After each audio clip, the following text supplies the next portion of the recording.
Alors, c'est ce type d'objection qui peut pousser les partisans d'une séparation laïque entre l'Église et l'État à rejeter justement la tolérance de type libéral.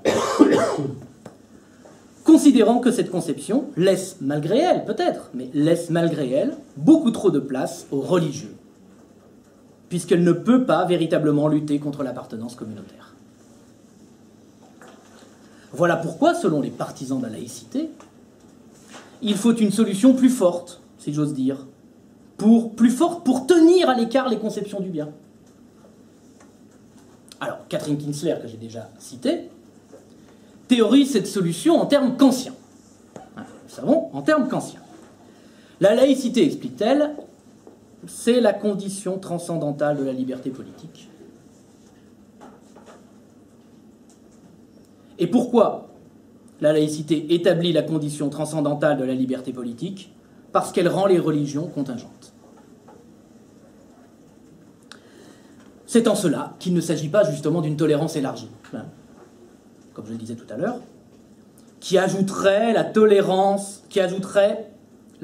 de l'incroyance à la tolérance de toutes les croyances, en gros. Il ne s'agit pas simplement de ça. Ce n'est pas une tolérance élargie. Il s'agit d'une conception radicalement différente de la liberté politique. Ce qu'explique Catherine Kinsler, c'est que l'association politique doit se faire indépendamment du lien social religieux. Les individus, explique-t-elle, doivent se lier aux autres comme non-croyants, et non-croyant, c'est différent de l'incroyance. Comme non-croyant, c'est une négativité. C'est-à-dire comme non appartenant à une communauté. Parce que la théorie politique doit accorder une prééminence de l'individu sur la communauté. Alors, pour le dire autrement, l'association politique résulte de l'association des individus et non des communautés sociales préexistantes. Elle en appelle donc à une suspension philosophique du réel. Il faut faire comme si, comme Kant, il faut faire comme si. Il faut faire comme si les individus n'avaient pas de convictions religieuses, pour ensuite pouvoir accueillir ces mêmes convictions. Et la laïcité assume donc l'idée d'un homme abstrait, sans qualité, un homme sans qualité, loin du réel social, parce que c'est la condition de la liberté politique. Ce point, à ses yeux, est essentiel, parce qu'il permet, selon elle, non pas de lutter contre l'existence des communautés, mais il permet, le cas échéant, de pouvoir changer de communauté. De pouvoir changer de communauté. Il permet donc, au fond, selon Catherine Kinsler, il permet, enfin, elle ne le dit pas, mais nous pouvons l'inférer en substance, il permet d'accomplir la désintrication du religieux et du politique que la modernité recherche. Puisque l'association politique est, je cite Catherine Kinsler, elle est à elle-même son commencement et sa fondation. Elle est à elle-même son commencement et sa fondation. Page 27 de Qu'est-ce que la laïcité? Alors, à l'argument communautarien, la laïcité a une réponse. C'est-à-dire à l'objection communautarienne que j'ai citée tout à l'heure, la laïcité a une réponse, puisqu'elle va mettre en avant l'instruction publique à l'école, comme lieu où se forme la liberté, et donc comme espace où nulle religion ne doit être présente.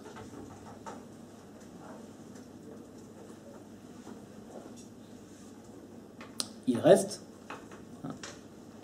que nous pouvons objecter que si la laïcité consiste simplement à construire un espace social de neutralité, afin donc que la liberté politique puisse exister, eh bien nous pouvons quand même objecter que ces principes risquent d'être impuissants face au droit de la conscience que les fidèles invoquent. Alors à cette objection, les partisans de la laïcité ont répondu en disant « La laïcité est forte non pas parce qu'elle entend dégager la politique de la religion, mais parce qu'elle est aussi une forme de spiritualité qui ne peut se réduire à un ensemble d'institutions publiques. » Alors je disais, les partisans j'ai tort. Certains partisans de laïcité, dont Catherine Chrysler ne fait pas partie. Certains partisans de laïcité, pour lever cette objection, vont jusqu'à dire que, mais non, la laïcité, si elle est forte, c'est parce qu'elle est une forme de spiritualité. Celui qui l'écrit le plus clairement, c'est Vincent Peillon, qu'on connaît bien, notre collègue. Vincent Peillon, il l'a rappelé en se référant à Ferdinand Buisson. Il faut, dit-il, il faut aller jusqu'à évoquer une foi laïque. C'est-à-dire, il faut comprendre la laïcité comme une religion.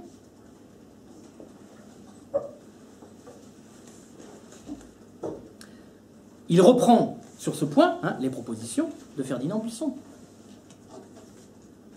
La grande laïcité de la Troisième République. En disant, la laïcité, c'est une religion de la République.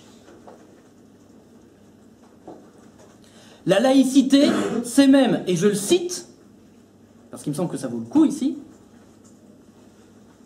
elle est même la figure que prend la philosophie lorsque celle-ci devient religion. Je répète, elle est même la figure que prend la philosophie lorsque celle-ci devient religion, et religion est soulignée. Dans le texte de Vincent Peillon, c'est donc dans son ouvrage qui s'appelle « Une religion pour la République, la foi laïque de Ferdinand Buisson, au Seuil », et la citation se trouve page 260. Voilà.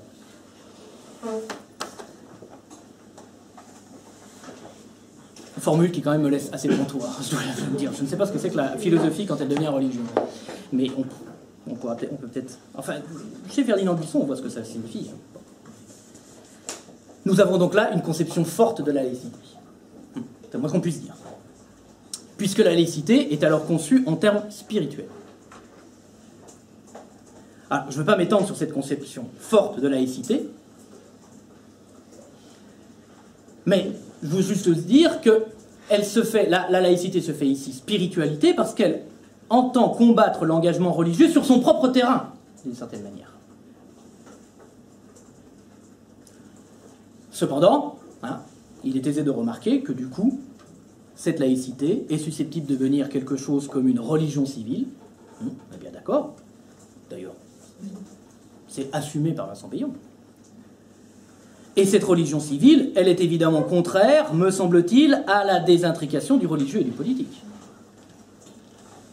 Il me semble, ce qui est assez étonnant, on aurait pu s'y étendre un peu plus longuement, mais il me semble que le projet laïque, dans cette version forte, à laquelle, d'une certaine manière, la laïcité est obligée de venir pour lever l'objection précédente, eh bien, cette laïcité se retourne en quelque sorte contre elle-même.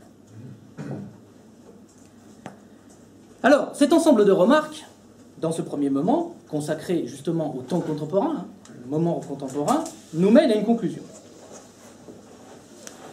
Le libéralisme politique et la laïcité, alors, dans sa forme transcendantale, et non pas dans cette forme spirituelle que je viens d'examiner, eh bien,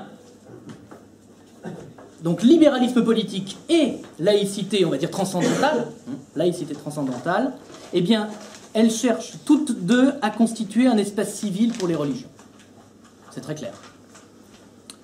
De deux manières différentes. Soit en libérant le religieux du politique, dans le premier cas, c'est-à-dire en séparant la politique et la vérité, soit, dans l'autre cas, en libérant le politique du religieux, c'est-à-dire en distinguant lien social et lien politique. La version est ici nette. Mais nous pouvons remarquer que dans l'un et l'autre cas, il ne s'agit pas d'agir en faveur de la tolérance théologique, c'est-à-dire d'agir sur les tendances fanatiques des religions. Il y a des raisons à cela. Le problème théologico-politique, et il faut le dire, ne se pose plus de la même manière aujourd'hui. Aujourd'hui, au fond, il faut composer avec le pluralisme et non lutter contre le fanatisme. Et on pourrait presque dire que les grandes religions révélées ont prouvé qu'elles pouvaient parfaitement entrer dans le jeu démocratique. Et il y a là sans doute de bonnes raisons pour ne plus raisonner sur les questions majeures de tolérance dans le contexte qui a présidé à leur naissance, c'est-à-dire au contexte des guerres de religion, auxquelles je viens maintenant dans un cette deuxième partie.